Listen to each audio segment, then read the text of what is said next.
alors je vous rappelle que notre texte de référence pour prière numéro 2, c'est quoi? C'est Éphésiens 6, verset 18. Éphésiens 6, 18, qui nous dit bien évidemment la chose suivante que nous devons connaître. C'est vraiment un verset que je vous invite à entourer dans vos Bibles, à connaître. Faites en tout temps ou à la bonne saison, prenez au bon moment, par l'Esprit. Donc il y a des prières dans l'Esprit, ou en étant dans l'Esprit, littéralement, toutes sortes de prières et de supplications. Donc on sait qu'il existe différentes sortes de prières. Je vous rappelle que la série prière numéro 1, c'était pour dégrossir le terrain. Prière numéro 2, vous avez vu que c'était quoi? C'était pour expliquer chaque type de prière. Voilà, c'est ce que nous sommes en train de voir. Donc on a vu qu'il y a des règles, il y a différentes sortes de prières, et chaque type de prière, chaque sorte de prière a ses propres règles. Comme on ne peut pas jouer au football avec les règles du basket, c'est la même chose. Vous ne pouvez pas prendre un type de prière, l'appliquer n'importe comment et vouloir voir un résultat. Ce n'est pas possible. À partir du moment où vous prenez un type de prière, c'est que ça doit correspondre à une situation particulière en vue d'avoir un objectif qui va être atteint.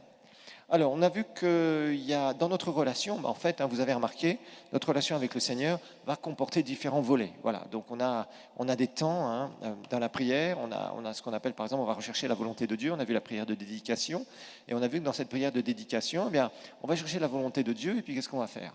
On va s'y soumettre. Et on a vu qu'il y a des étapes. Dieu ne va pas nous révéler tout, il va nous révéler d'abord les grandes lignes, il va tester notre obéissance, et plus nous allons obéir, plus, étape après étape, il va nous révéler davantage sur son plan dans nos vies. Donc ça, c'est quelque chose que vous devez savoir. Ce sont des principes divins. Il va falloir naviguer, apprendre à naviguer par rapport à tout ce que Dieu a pour nous, notre destinée. Alors ensuite, on a vu qu'il y a des moments où on a besoin de foi. Je dirais des moments, on a besoin de foi tous les jours. Mais il y a des moments particuliers où on doit recevoir. Quand on doit recevoir quelque chose, à ce moment-là, on a besoin de fonctionner dans la foi. Et la foi va défier quoi? Nos circonstances. La foi va défier l'ennemi.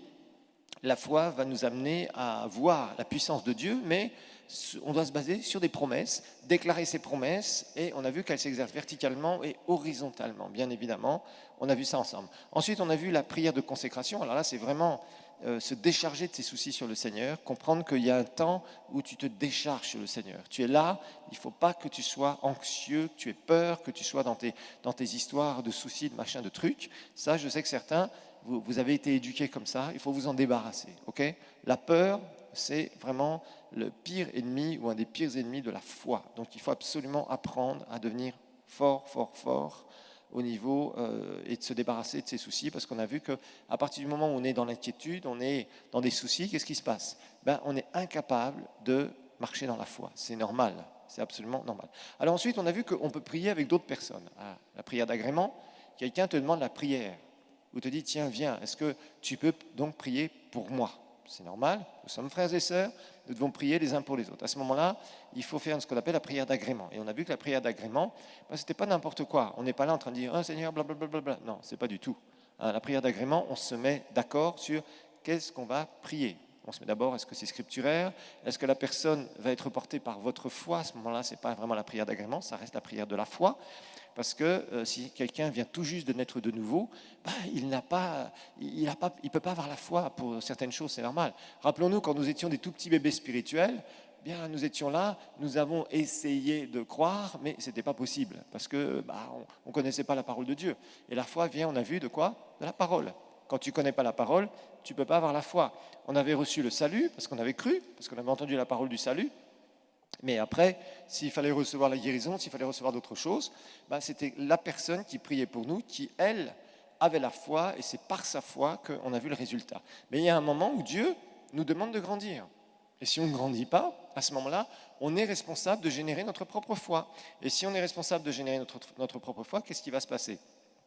À ce moment-là, il va falloir passer du temps avec la personne, il va falloir encourager la personne, montrer si c'est scripturaire, voir son niveau de foi, l'encourager, essayer qu'elle augmente sa foi petit à petit, avec la parole, avec une bonne exhortation, et après on peut se mettre dans la prière. C'est là où on va voir un puissant résultat. Alors ensuite, on a vu la prière d'unité, ça c'est une prière qui est ultra puissante, c'est quand on est tous ensemble, d'un même cœur, avec un même objectif. On a vu que là, on est, à l'église primitive, ils étaient forts dans ces choses-là. Et à chaque fois qu'il y a eu des crises, à chaque fois qu'il y a eu des réveils, à chaque fois qu'il y a eu des actions puissantes du Saint-Esprit, ils étaient d'un même cœur, d'une même âme. tous ensemble. Et ils se sont mis à prier, d'un seul coup, pam, pam, pam, pam, il s'est passé plein de choses. Alors ensuite, on a vu qu'il y a des prières dans l'esprit. On a vu la prière en langue. D'abord, on a vu qu'il y a différents niveaux dans l'esprit. On a donné cette illustration avec Ézéchiel 47, de l'eau aux chevilles quand ils avancent de 500 mètres. Ensuite, il a de l'eau jusqu'au genou. Après, il a de l'eau jusqu'à la taille. Après, s'il continue, il se fait embarquer. Et on a vu que, suivant les niveaux où on est dans l'esprit, bien petit à petit, on a découvert qu'on peut progresser, bien sûr. Alors, le premier niveau, on a vu que c'est la prière en langue, un langage surnaturel. On dit des mystères sur nos vies, on dit un certain nombre de choses. En fait, on est en train de dire des choses prophétiques sur nos vies. Ça motive aussi, ça stimule notre nature spirituelle. Et je vous rappelle que si vous voulez voir des résultats, il va falloir fonctionner par votre esprit, non pas par votre âme. Si vous priez, vous êtes tout le temps dans votre âme, vous ne verrez pas les résultats. C'est pour ça que beaucoup de chrétiens échouent au niveau de la prière, parce qu'ils sont dans leur âme, dans leur âme, dans leur âme, dans leur âme. Okay. Ensuite, on a vu la prière de supplication. Supplication, on a vu qu'il y a des moments où on a absolument besoin de l'aide du Saint-Esprit. Et dans quel domaine? Particulièrement quand on est là, on ne sait pas comment prier. On a une situation où il faut qu'on découvre comment prier. Et le Saint-Esprit vient nous aider dans notre faiblesse, nous dit Romains 8, 26, je vous le rappelle. Et à ce moment-là, le Saint-Esprit commence à mettre des choses dans notre esprit, des directions pour prier. Parce que rappelez-vous, vous pouvez avoir des cas tout à fait similaires et il y a des moments où vous verrez que la prière que vous allez faire ne va pas être la même. On s'est retrouvé souvent dans des cas où il faut prier pour des inconvertis et on ne sait pas comment faire. Et quand tu cherches une direction divine, le Seigneur va te montrer comment prier. Ça ne veut pas dire que tu auras le résultat demain. Ça ne veut pas dire que la personne va se donner à Christ demain. Mais tu commences à prier pour lui et des années plus tard, peut-être que tu l'auras perdu de vue, il va se donner à Christ.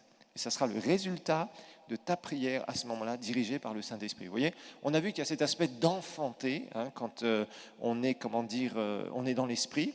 Et on a vu qu'il y a cet aspect des douleurs de l'enfantement. Quand on prie, jusqu'à temps qu'il y ait quelque chose qui se passe. Alors après, on a vu le niveau beaucoup plus profond de cette fameuse prière d'intercession. Et je vous ai montré que l'intercession, c'est éviter le jugement sur quelqu'un pour que ce jugement soit donc enlevé, ou diminuer ou retarder. Okay. Et on a vu vraiment que cette prière d'intercession, ce n'était pas un outil qu'on peut prendre comme ça. On a vu que c'est vraiment une initiation du Saint-Esprit dans le Nouveau Testament. On a vu des exemples dans l'Ancien Testament, on a vu des exemples dans le Nouveau Testament, et on voit très bien que cette prière d'intercession, il y a un aspect très fort, très puissant d'intimité avec Dieu. Et puis aussi de compassion, où là on est rempli de sentiments de compassion pour les personnes pour qui on prie. On a vu qu'on peut prier pour des inconvertis comme ça et être passionné dans la prière pour les inconvertis. Et ça, c'est génial. Vous êtes passionné, d'un seul coup, Dieu met un sentiment, ce qu'il ressent pour les inconvertis. Ça vous envahit tellement et vous vous identifiez à ce moment-là dans la prière à la personne. D'accord ? Et le Dieu vous visite d'une façon tellement extraordinaire que c'est fabuleux. Okay. Alors maintenant, on va voir brièvement quand même, parce que vous avez eu comme deux séries d'enseignements là-dessus. On va voir la prière de louange et d'adoration. On va l'aborder un petit peu différemment que ce que vous avez peut-être eu dans les cours sur la louange et l'adoration. Alors, on va voir leçon numéro 10, donc la prière de louange et d'adoration. Prière de louange et d'adoration. Ça, c'est aussi un type de prière que l'on doit pratiquer. Alors, rappelez-vous, ce ne sont pas des types de prières que... vous voyez, il y a des gens, ils font que ça. Ils veulent toujours écouter les Hillsong, ils veulent toujours écouter les musiques chrétiennes, tout ça, et ils pensent qu'ils sont dans la louange et l'adoration. Ce n'est pas tout à fait ça. On va voir qu'il y a quand même une différence. C'est bien d'écouter des musiques chrétiennes, de se mettre dans un bon environnement. D'ailleurs, n'écoutez pas n'importe quoi, parce qu'il y en a qui sont vraiment inspirés, et il y en a d'autres qui ne sont absolument pas inspirés ou très peu inspirés. Ce n'est pas parce qu'un chant parle de Dieu ou même de Jésus où il y a une inspiration derrière. Faites attention, écoutez vraiment votre nature spirituelle. Est-ce que quand vous écoutez des chants chrétiens et que vous participez à ces chants chrétiens, ça élève votre nature spirituelle ou ça fait vibrer vos émotions seulement? Faites bien attention à ça. Ok, alors notez d'abord que c'est le seul type de prière que nous prierons pour l'éternité. C'est le seul type de prière que nous prierons pour l'éternité. La louange et l'adoration, c'est comme ça. C'est le seul type de prière que nous prierons pour l'éternité.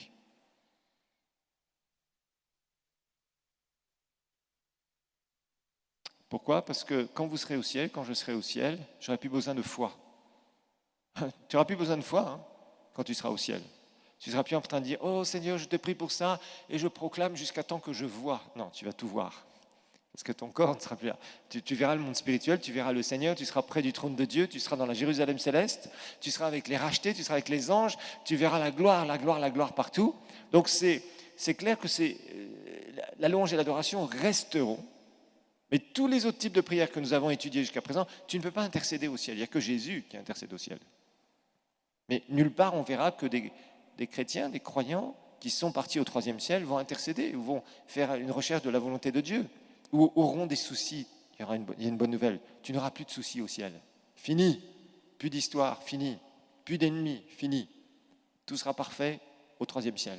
Ok. Entre-temps, bien sûr, nous prions toutes sortes de prières.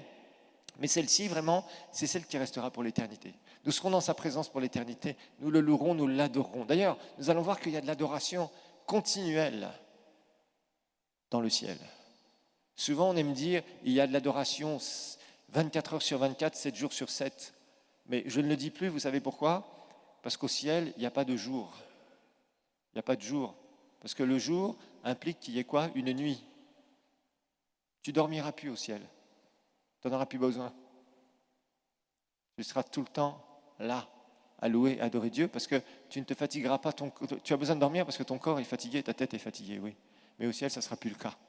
Vous avez réfléchi à ça ? Vous savez qu'il n'y aura plus de montre au ciel ? Il n'y aura plus de maladie du retard au ciel ? Non. Parce qu'en fait, il n'y a plus le temps tel qu'on le connaît ici. C'est pour ça d'ailleurs que la parole de Dieu nous dit que pour Dieu, 1000 ans est un jour est comme 1000 ans. C'est étonnant, hein, c'est quelque chose qu'on a du mal à imaginer. Parce que sur cette terre, on a ce qu'on appelle l'espace-temps. L'espace, c'est les 3 dimensions sur lesquelles on se déplace, vous voyez ? Et il y a le temps qui court. Mais au ciel, il ne faut pas dire 24 heures sur 24, je ne le dis plus. Je ne dis plus non plus 7 jours sur 7 parce qu'il n'y a pas les jours tels qu'on les connaît. C'est tout le temps, c'est la présence de Dieu qui est là. Tu n'es pas là en train d'être fatigué, d'avoir besoin de dormir, etc., etc., etc. Donc, c'est clair qu'au ciel, on louera Dieu pour l'éternité. Bien sûr, il y aura plein de choses qui vont se passer que je vous expliquerai entre-temps. Mais en tout cas, il n'y aura plus de soucis, il n'y aura plus besoin de foi, etc., etc., etc. Donc, la louange, l'adoration aussi, j'aimerais que vous puissiez noter ça. La louange et l'adoration, c'est apporter quelque chose à Dieu. C'est apporter quelque chose à Dieu. Ce n'est pas recevoir. La louange et l'adoration, c'est apporter quelque chose à Dieu. Ce n'est pas recevoir. Trop de gens viennent louer et adorer Dieu, mais en fait, ils ne viennent pas pour louer et adorer Dieu. Ils commencent un peu à louer et adorer Dieu, mais leur objectif, c'est de bien se sentir, de recevoir. C'est pas, la louange et l'adoration, c'est quelque chose que tu apportes. Ce n'est pas quelque chose que tu reçois. Il faut bien faire attention. Quand tu es là, que tu loues Dieu, tu apportes quelque chose à Dieu. Tu dois être dans l'attitude du donneur envers le Seigneur. Tu as le privilège de lui donner cette louange et cette adoration. Regardons Psaume 100, verset 4. Psaume 100, verset 4. On va regarder quelques versets. Il faut les noter comme ça. Certainement que vous en avez vu une bonne partie déjà dans louange numéro 1 et 2. Là, je vais insister sur certains autres aspects. Entrez dans ses portes avec des louanges, dans ses parvis avec des cantiques, célébrez-le, bénissez son nom. Donc on voit qu'il y a une décision, il y a une exhortation de la parole de Dieu à nous dire d'entrer, et c'est à nous de le faire. Donc on doit prendre une décision d'entrer dans ses portes, ça veut dire d'entrer dans sa présence. Psaume 103, verset 1. Psaume 103, verset 1. Mon âme bénit l'Éternel. Que tout ce qui est en moi bénisse son saint nom. Verset 2. Mon âme bénit l'Éternel et n'oublie aucun de ses bienfaits. On voit que David, le roi David, qu'est-ce qu'il faisait ? Il s'exhortait lui-même. Des fois, quand le matin, tu es dans ton lit et tu as l'impression de peser 3 tonnes, et tu dis, oh, aujourd'hui, quelle terrible journée qui commence. Et tu es là et non, tu dois dire à ton âme, mon âme, bénis l'Éternel. Bénis l'Éternel. Et quand tu commences à ouvrir ta bouche, tu as les lèvres collées. Mais commence à ouvrir ta bouche, tu vas voir, 30 secondes plus tard, ça va aller mieux. 3 minutes plus tard, vraiment, tu vas commencer à louer Dieu. Et après, tu vas sortir de ton lit en dire, Alléluia, merci Seigneur pour cette bonne journée. Je refuse d'être affaibli, mais je suis fort en toi.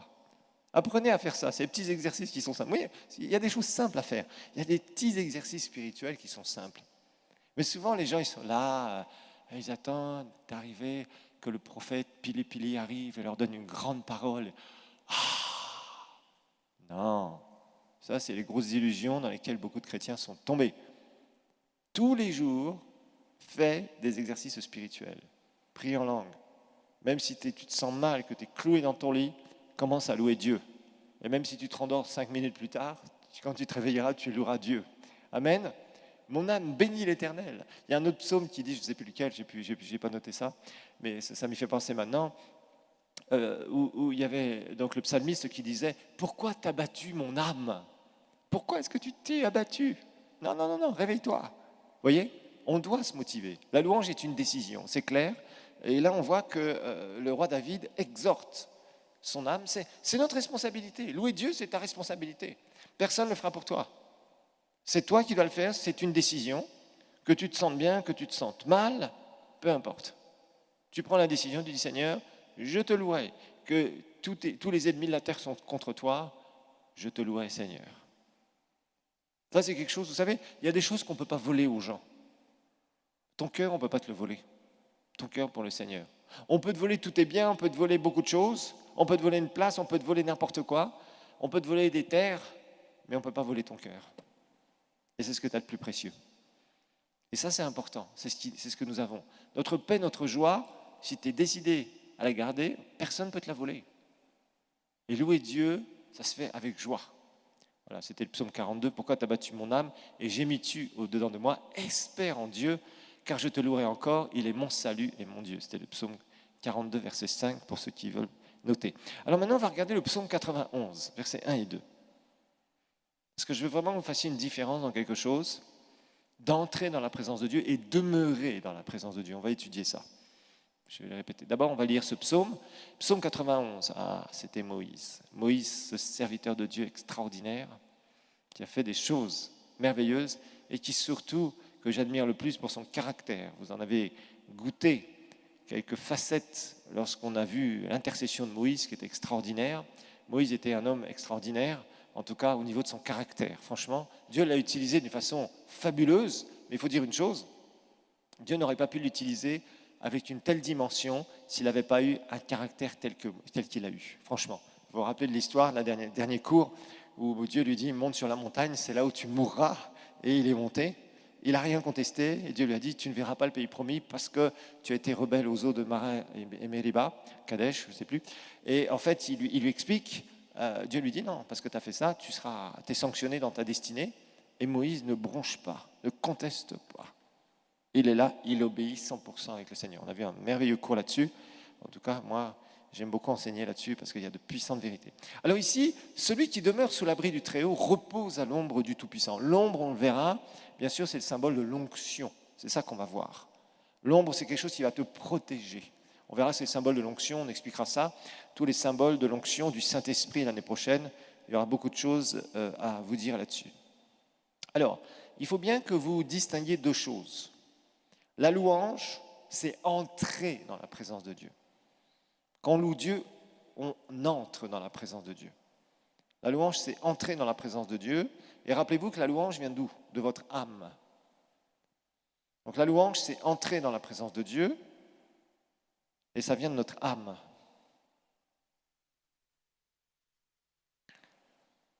L'adoration, c'est demeurer. Donc la louange, c'est entrer dans la présence de Dieu. Et ça vient de notre âme. Décision. L'adoration, c'est demeurer dans la présence de Dieu. Donc, habiter, demeurer, rester. L'adoration, c'est demeurer dans la présence de Dieu, et ça vient de notre esprit. Donc, la louange, c'est entrer dans la présence de Dieu, ça vient de notre âme, et l'adoration, c'est demeurer dans la présence de Dieu. L'adoration, c'est demeurer dans la présence de Dieu, et ça vient de notre nature spirituelle. Tout ça aussi, ça vous permet petit à petit de comprendre. Quand tu loues Dieu, on vous a expliqué, quand on loue Dieu, souvent on prend des chants plus rythmés, des chants plus rapides, on commence à être ensemble d'une même âme, où tu prends certains types de chants, tu commences à élever ta voix vers le Seigneur, à le louer avec ta voix. C'est une décision. L'adoration va être beaucoup plus calme, parce que ça vient de l'esprit. Rappelez-vous, dans l'Ancien Testament, adorer voulait dire ressentir du cœur. Ok ? Alors, c'est là où d'ailleurs, quand on voit, on va faire une différence aujourd'hui entre l'Ancien et le Nouveau Testament. Vous voyez, dans l'Ancien Testament, il y avait beaucoup de louanges. Par exemple, dans les psaumes, on parle quasiment que de la louange. On parle très très peu de l'adoration. Très très peu de l'adoration dans l'Ancien Testament, dans les psaumes. Les psaumes sont très forts sur la louange, l'attitude de la louange, comment louer Dieu, des exemples de louange. Vous en avez partout. Dans les psaumes, il y en a partout. Par contre, vous avez très très peu de choses dans l'Ancien Testament à propos de l'adoration. Et on va voir pourquoi. On va voir, d'ailleurs, si vous remarquez des psaumes, vous avez remarqué que dans les psaumes, il y a de la louange, mais il y a aussi beaucoup de plaintes.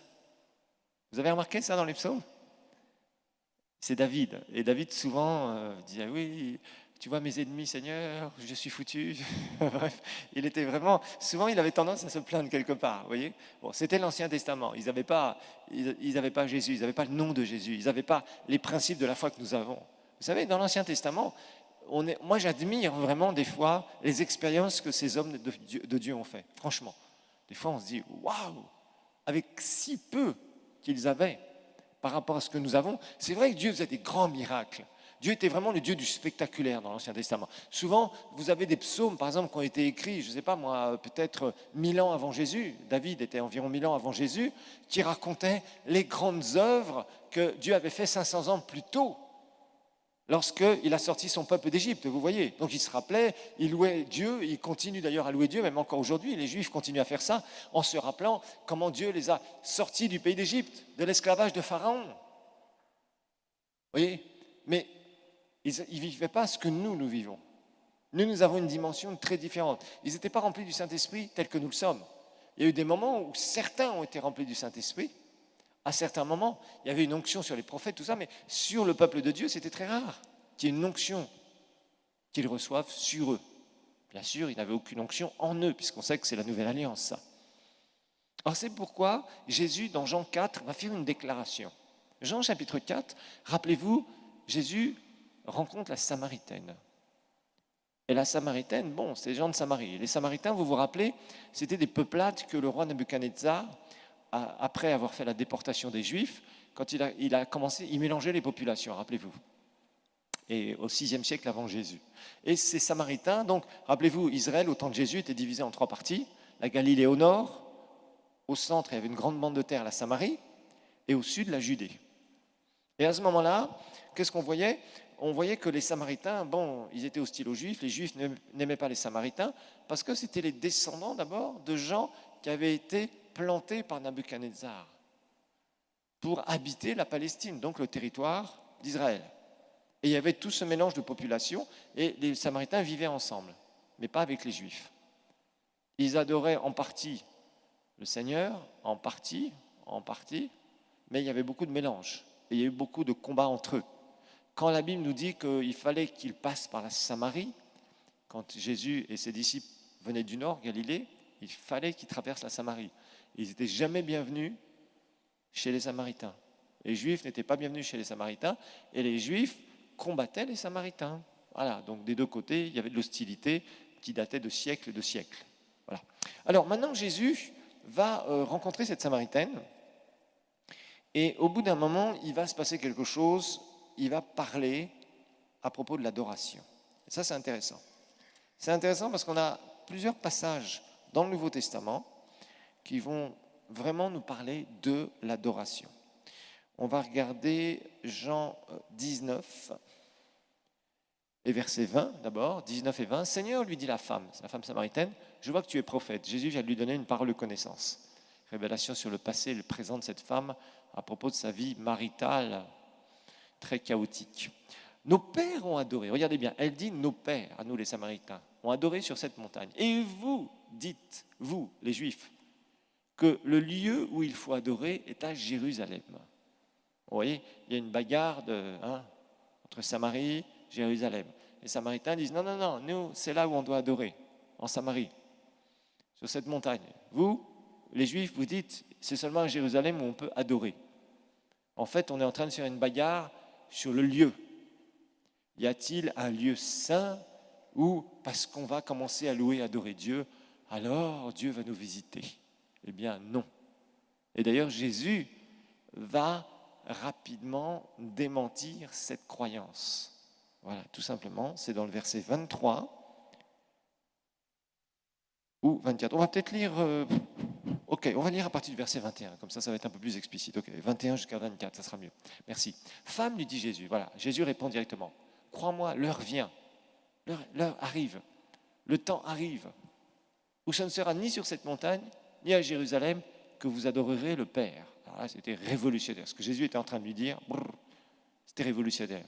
Vous adorez ce que vous ne connaissez pas, parce que c'est pas l'origine de la révélation de Dieu ne vient pas des Samaritains, c'est ça qu'il disait.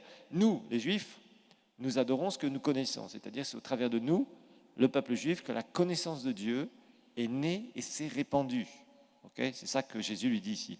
Car le salut vient des Juifs. Ok. Verset 23. Voilà. Versets 23 et 24, Jésus va parler de choses extraordinaires. Il dit, mais l'heure vient, mais...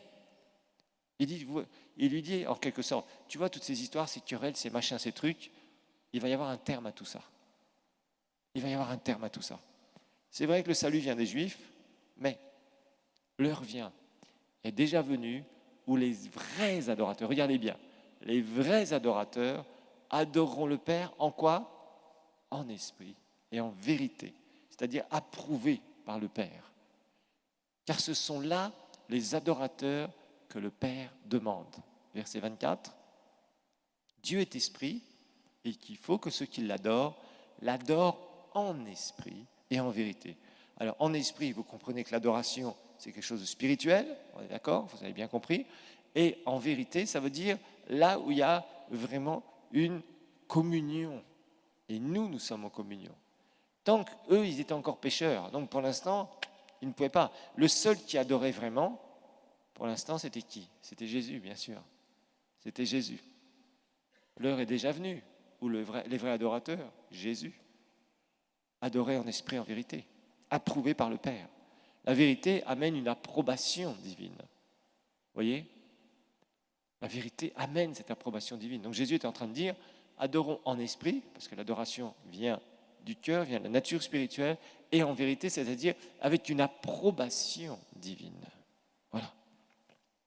Alors remarquez bien que Dieu cherche quoi?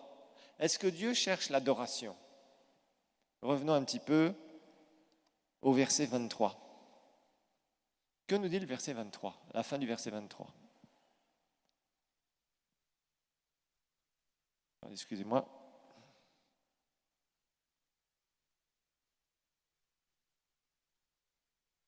Dieu cherche qui? Verset 23. Car ce sont de tels adorateurs que le Père demande ou que le Père cherche, la fin du verset. Ce sont là les adorateurs que le Père cherche. Dieu cherche quoi? Les adorateurs. Parce que l'adorateur produit quoi? L'adoration. Voyez? Dieu cherche les adorateurs, les personnes. Pourquoi? Parce que les adorateurs produisent quoi? L'adoration. L'adoration. L'adoration.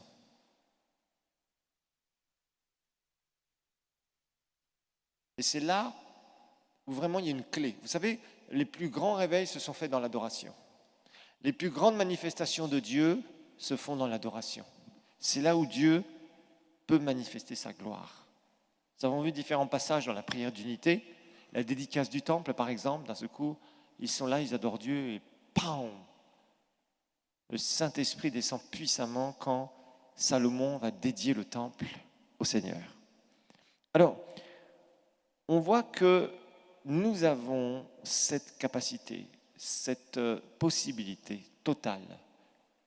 C'est ouvert pour nous en tant qu'enfants de Dieu, en tant que nés de nouveau, pour adorer en vérité et en esprit le Père. Ça, c'est vraiment le lot du Nouveau Testament. Et on voit peu de choses d'ailleurs, même dans le Nouveau Testament. Déjà, cette parole, ça résume tellement de choses. Maintenant, l'heure est venue. Tu es né de nouveau, je suis né de nouveau. J'ai cette capacité d'adorer le Père en esprit, parce que je suis né de nouveau, j'ai la nature divine en moi, et en vérité, parce que j'ai son approbation. Alors maintenant, il y a quelques passages qui vont nous parler dans le Nouveau Testament de louange, d'adoration. On va les regarder rapidement. Éphésiens 5, 19 et 20. Éphésiens 5, 19 et 20. Entretenez-vous. Entretenez-vous, ça veut dire c'est pas l'entretien de la voiture. Entretenez-vous, c'est pas un entretien d'une machine. C'est pas l'idée ici. C'est soyez ensemble et ayez des entretiens l'un envers l'autre. Un entretien, c'est quand vous vous parlez les uns aux autres, par des psaumes, par des hymnes, par des cantiques spirituels. C'est-à-dire, stimulez-vous. Stimulez-vous par la louange. Stimulez-vous à vous approcher de Dieu par les hymnes, par les cantiques spirituels, chantant et célébrant de tout votre cœur les louanges du Seigneur. C'est-à-dire, nous savons aujourd'hui que nous faisons les choses pour le Seigneur et nous devons faire tout ce que nous faisons doit être fait pour le Seigneur et doit être fait vraiment de tout cœur, c'est-à-dire sans hypocrisie. Colossiens 3, 16 et 17 nous dit la même chose. Éphésiens et Colossiens, il y a quand même pas mal de choses qui sont assez parallèles sur les sujets, quand vous étudiez les deux épîtres en parallèle. Que la parole de Christ habite parmi vous abondamment. Oui, parce que la foi vient de quoi? De la parole. La base de tout ce que nous faisons doit être une base scripturaire. Instruisez-vous, exhortez-vous les uns les autres en toute sagesse, par des psaumes. Des fois, vous savez, on chante des chants chrétiens qui sont vraiment inspirés, et dedans, il y a des vérités bibliques qu'on est en train de dire au Seigneur. Et en même temps, on se les dit les uns aux autres. Et ça, c'est très très bon. C'est pour ça que écouter, chanter, louer et adorer Dieu, c'est une partie de votre louange et adoration, avec des chants inspirés. Pas des trucs qui peut-être ont l'air bien musicalement, bien vocalement, mais où il n'y a pas d'onction. Quand vous êtes sensible au monde spirituel, rapidement, en louange et adoration, vous allez faire du tri. Du tri dans ce que vous écoutez, du tri dans comment vous louez Dieu et quel chant vous chantez. Il ne faut pas chanter n'importe quoi. Il ne faut pas louer Dieu avec n'importe quoi. Il y a des chants déprimants. Ils peuvent paraître en partie bibliques, mais qui ne sont pas bibliques. Instruisez-vous les uns les autres, exhortez-vous les uns les autres en toute sagesse par des psaumes, par des hymnes, par des cantiques spirituels, chantant à Dieu dans vos cœurs ou par vos cœurs sous l'inspiration de la grâce. C'est-à-dire que vous êtes sauvés par la grâce, profitez-en, et que cette grâce puisse vous amener à même composer des cantiques spirituels, c'est-à-dire qui viennent vraiment de votre nature spirituelle. Alors maintenant, on va regarder un passage qui est vraiment intéressant dans Hébreux 12, 18 à 23. Hébreux 12, 18 à 23, il y a un puissant passage. Un puissant passage que nous allons découvrir ensemble.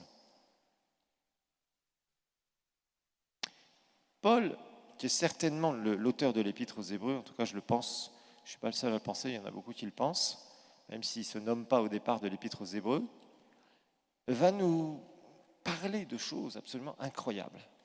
Vraiment, ce passage, c'est un passage sur lequel vous devez méditer, parce que vous allez comprendre, quand l'Église sur la terre est en train de louer et adorer Dieu, qu'est-ce qu'elle fait et qu'est-ce que le troisième ciel fait aussi. Donc, verset 18, il est dit, vous ne vous êtes pas approché d'une montagne qu'on pouvait toucher et qui était embrasée par le feu. On va voir ce que c'est après. Ni la nuée, ni des ténèbres, ni de la tempête. Verset 19, ni du retentissement de la trompette, ni du bruit des paroles, tels que ceux qui l'entendirent. Bien sûr, il relate un passage de Exode 19, on va voir ça dans quelques minutes. Tels que ceux qui l'entendirent, c'était Moïse qui était en train de monter sur la montagne et Dieu faisait exploser la montagne devant eux. Et il y avait vraiment une crainte de Dieu. Et on va expliquer pourquoi. ni du retentissement de la trompette, ni du bruit des paroles, tels que ceux qui l'entendirent demandèrent qu'il ne leur fût plus adressé aucune de plus, aucune parole de plus. Verset 20. Car ils ne supportaient pas cette déclaration.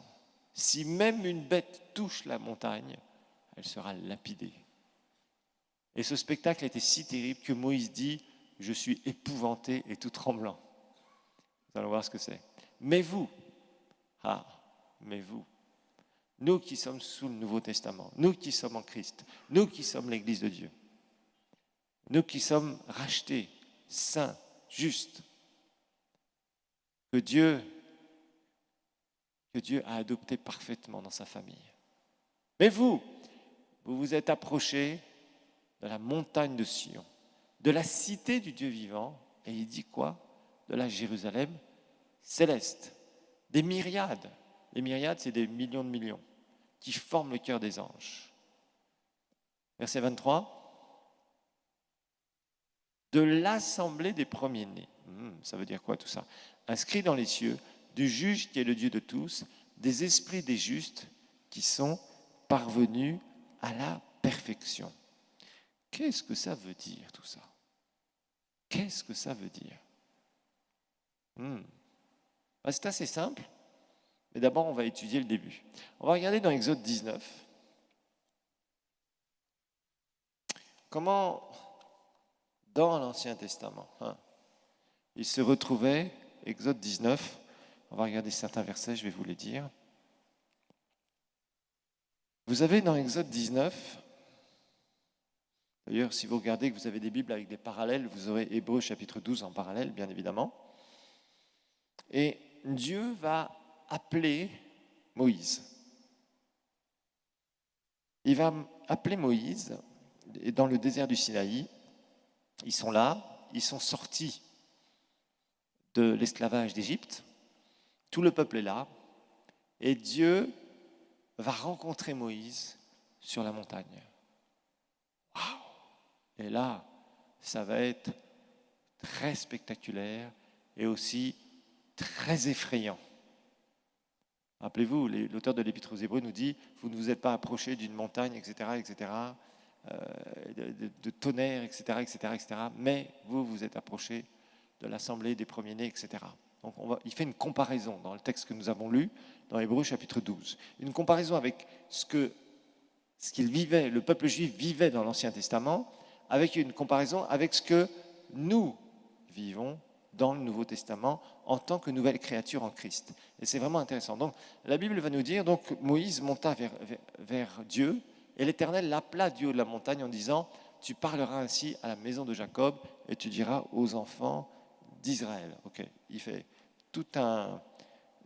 le Seigneur va parler tout un discours et il va lui dire un certain nombre de choses. Verset 9.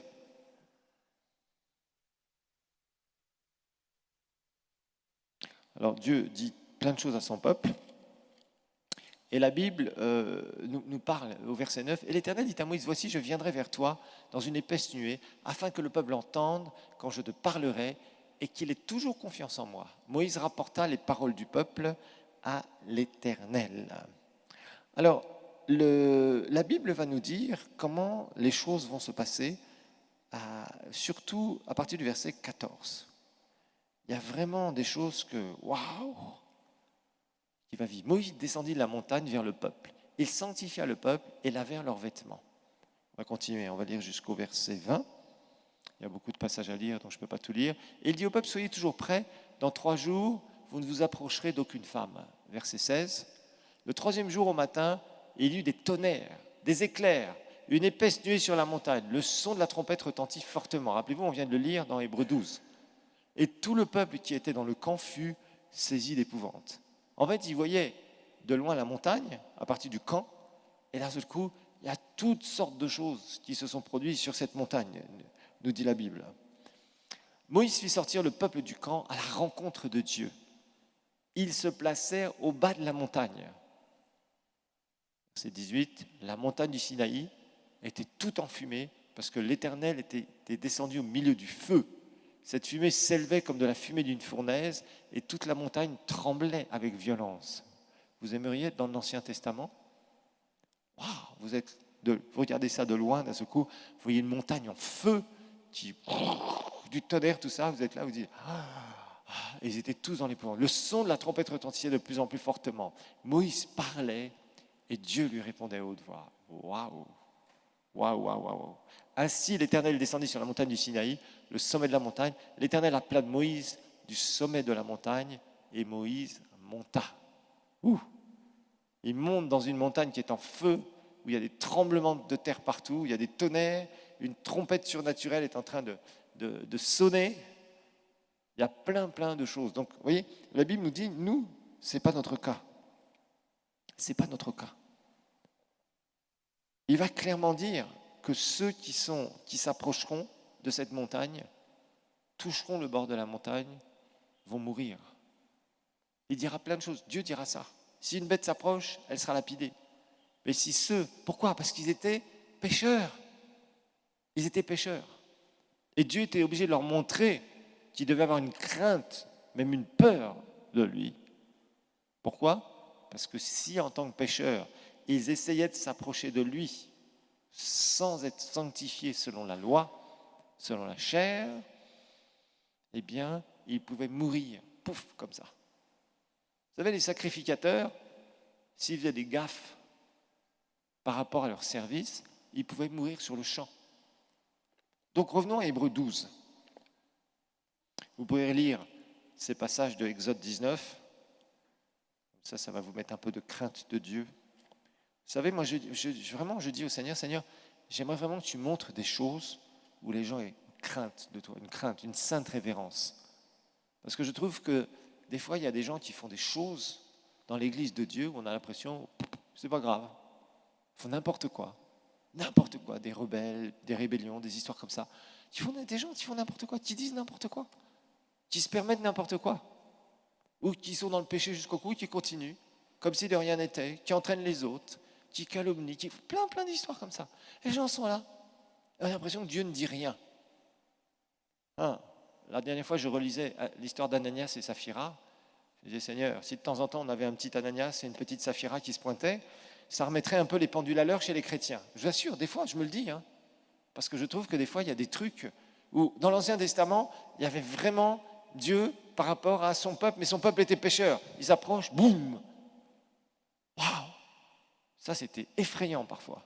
Des prophètes n'obéissaient pas exactement à la voix de Dieu, alors qu'ils étaient envoyés par Dieu, ils pouvaient mourir sur le champ. On a des exemples comme ça.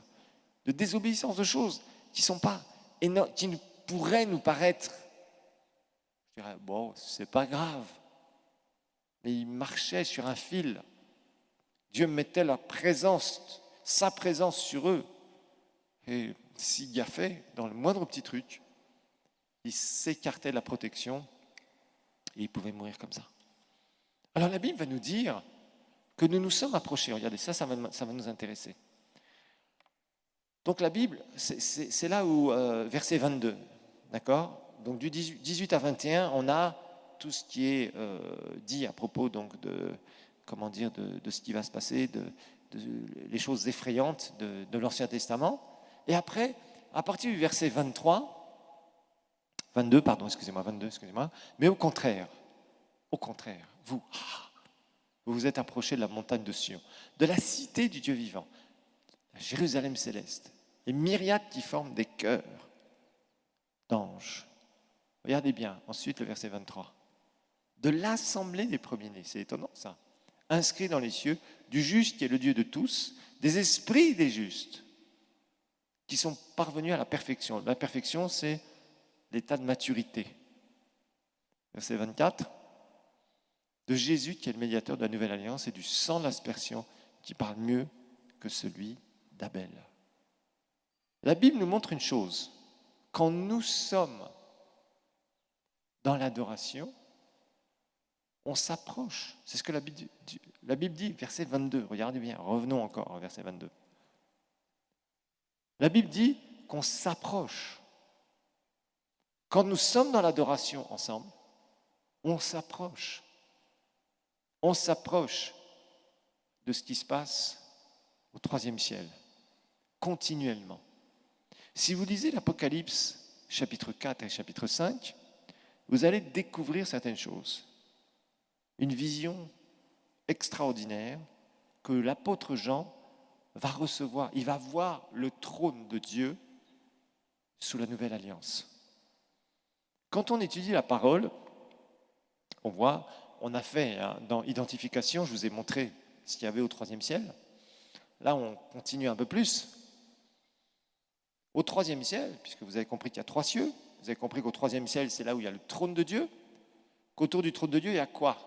La fameuse Jérusalem céleste, dont on a une description vers la fin de l'Apocalypse. Cette ville, route pavée d'or, qui est entourée d'une muraille avec des portes ouvertes et des perles partout et des pierres précieuses. C'est ce que la Bible nous dit. Du trône de Dieu. Et le trône de Dieu particulièrement est décrit dans l'Apocalypse 4. Et dans l'Apocalypse 5, on voit, regardons l'Apocalypse 4. Ça, c'est un texte que vous devez étudier. On le reverra en partie quand nous étudierons les dispensations, mais je ne pourrais pas faire trop de commentaires. J'ai fait une très très longue série sur l'Apocalypse verset par verset, de plus de 80 enseignements, 80 ou 90, je ne sais plus exactement, où j'explique justement tout ça. Et entre autres, l'étude du trône de Dieu. Si vous comparez les visions de l'Ancien Testament et du Nouveau Testament, vous allez voir. Toutes les visions de l'Ancien Testament où ils ont vu le trône. David nous parle d'avoir vu le trône. Ésaïe nous parle, Ésaïe 6 nous parle qu'il a vu le trône. Les pans de sa robe remplissaient le temple, etc., etc., etc., etc. On voit qu'un certain nombre de prophètes, Ézéchiel nous donne la description la plus précise du trône qui correspond le plus à Apocalypse chapitre 4. Quand vous faites le parallèle de Ézéchiel chapitre 1 et Ézéchiel chapitre 10, vous verrez les comparaisons avec Apocalypse chapitre 4. Mais ce que vous devez découvrir, c'est que dans l'Ancien Testament, toutes les visions qu'ils ont du trône, il n'y a personne autour du trône. Pourquoi? Parce qu'aucun être humain était là, était né de nouveau comme nous. Ils étaient tous, rappelez-vous, dans le sein d'Abraham, on a étudié dans l'identification. Il n'y avait personne autour du trône de Dieu en train de l'adorer.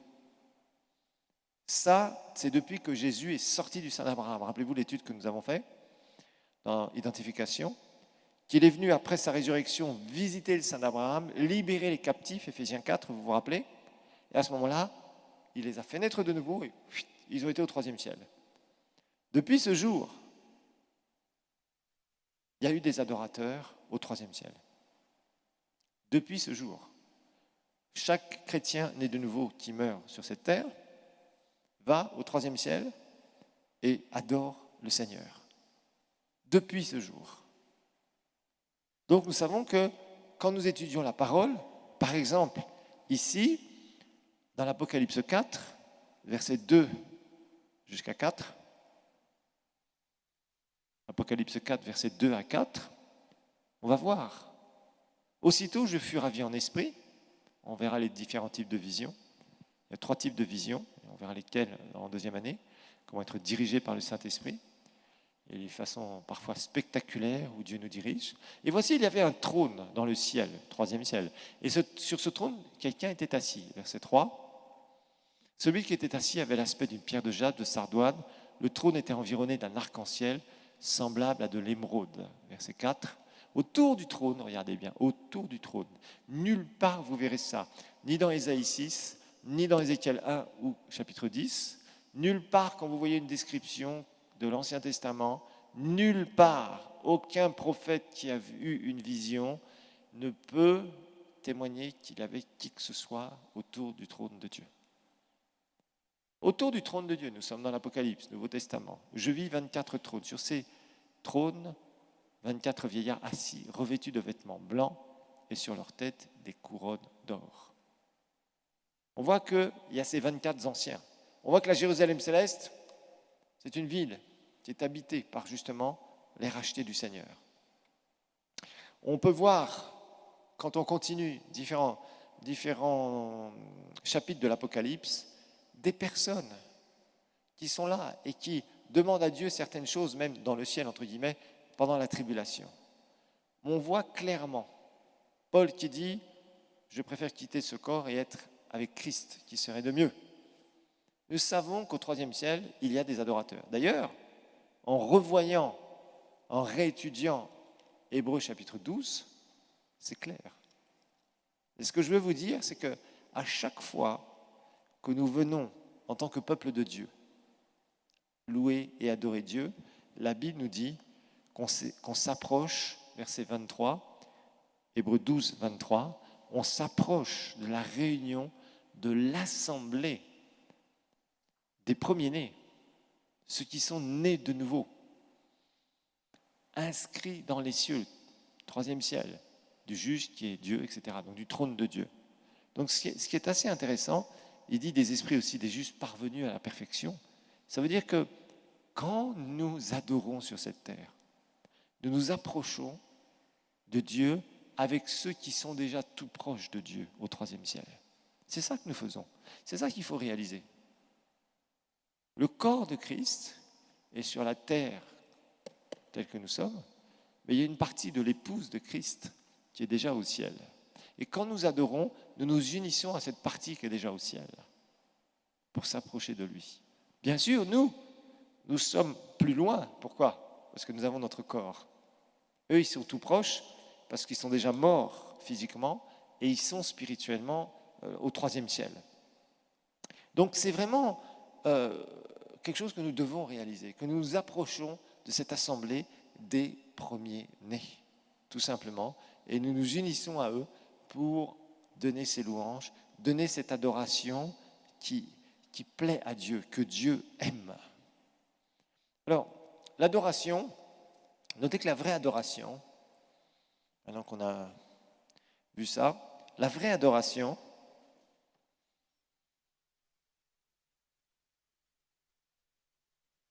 c'est être plus conscient de Dieu. La vraie adoration, c'est d'être plus conscient de Dieu que nous ne voyons pas, qui est invisible. La vraie adoration, c'est être plus conscient de Dieu, qui est invisible, donc que nous ne voyons pas, que du monde visible qui nous entoure.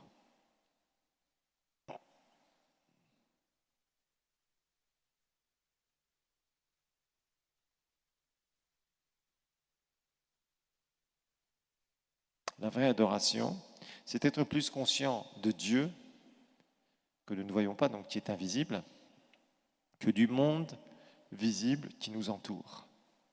C'est ça la vraie adoration. La vraie adoration, c'est pas être prosterné avec les mains comme ça, ou être à genoux. Si ce que tu fais avec ton corps ne reflète pas réellement ce que tu es à l'intérieur de toi, ton attitude de cœur, ça ne vaut rien. Ça ne vaut rien. Il y a des fois des gens, vous savez, qui se prosternent, qui font ceci, il n'y a pas de problème. La Bible nous en parle, mais ce n'est pas ça qui montre que tu es un vrai adorateur. Le vrai adorateur, lui, c'est d'abord quelque chose qu'il est dans son cœur. Et qu'un certain nombre de fois, il manifeste ou pas, avec certaines positions, bien évidemment. Alors rappelez-vous aussi d'une chose, il faut faire attention de ne pas faire de la louange et l'adoration votre vie de prière. D'accord? C'est un type de prière. Mais ne faites pas de la louange et l'adoration, je dirais, toute votre vie de prière. Parce que moi, des fois, je vois des gens, je l'ai fait aussi, j'avoue franchement, pendant une période dans ma vie spirituelle, où je disais toujours des louanges, de l'adoration, etc. Et finalement, je n'avais pas de foi. La foi ne vient pas par la louange et l'adoration. La foi vient par la parole de Dieu, d'accord? Parfois, vous pouvez passer des très bons moments dans la présence de Dieu, mais si vous ne fonctionnez pas dans la foi, vous allez voir que les circonstances vont vous tabasser à l'extérieur, dans la vie de tous les jours. Et ça, par contre, c'est très, très, très mauvais. Alors, on avait vu, c'est pour conclure, parce que je ne veux pas non plus reprendre beaucoup de choses que vous connaissez. Ce que je veux, c'est que vous soyez équilibrés, que vous compreniez bien. Donc, on va revoir juste l'acte 13 pour clôturer. Acte 13, on voit vraiment que dans la louange, l'adoration, il y a vraiment Dieu qui agit, Dieu qui veut bouger.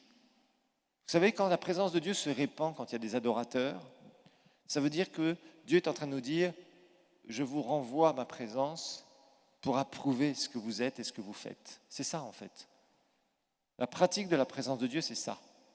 Tu loues Dieu, tu adores Dieu. Vous savez, quand il y a des gens qui disent qu'ils ont loué Dieu, ils ont adoré Dieu, et qu'il n'y a rien qui se passe dans leur vie, moi j'ai un problème avec ça. Non, Dieu répond à notre adoration. Dieu veut répandre sa présence sur nous. Ça, c'est sa réponse. Ce n'est pas ce que tu dois chercher. Toi, tu cherches le Seigneur. Toi, tu viens pour louer et adorer Dieu. Et si Dieu approuve ce que tu es en train de faire, il vient te couvrir avec sa présence. On voit par exemple dans Acte 13, il y avait à Antioche, verset 1, des prophètes et des docteurs, Barnabas, Siméon appelé Niger, Lucius de Cyrène et Manaën qui avaient été élevés avec Hérode le tétrarque et Saul. Saul était Paul, je vous rappelle. Verset 2. Si, pendant qu'ils servaient le Seigneur. Vous savez, là, servir le Seigneur, c'est un mot, c'est bizarre d'ailleurs, c'est un mot que les religieux ont récupéré. C'est le mot qui a donné la liturgie, faire la liturgie littéralement ici. Dans le grec, c'est exactement ce que ça veut dire. En fait, c'était servir le Seigneur avec approbation, c'est ça. Mais on en a fait de la liturgie. La liturgie, c'est vraiment faire des trucs automatiques, des trucs déjà mâchés à l'avance, réciter des prières écrites qu'on a récitées je ne sais combien de fois. Vous voyez, c'est dommage. Parce que le vrai mot liturgie, c'est servir le Seigneur avec une approbation. C'est ça que ça veut dire. Servir Dieu avec approbation. C'est dommage, ce genre de mots, on ne peut plus les utiliser quand on enseigne, mais littéralement, c'est exactement ce que ce mot. Ce qui servait le Seigneur, c'est un verbe grec qui a donné faire la liturgie en français. Ils servaient le Seigneur dans leur ministère et qu'ils jeûnaient. Le Saint-Esprit dit, mettez-moi à part Barnabas et Saul, etc. On voit qu'ils étaient là, ils étaient dans la présence de Dieu. Et la présence de Dieu vient comment? Par la louange. Et on demeure comment dans la présence de Dieu? Par l'adoration.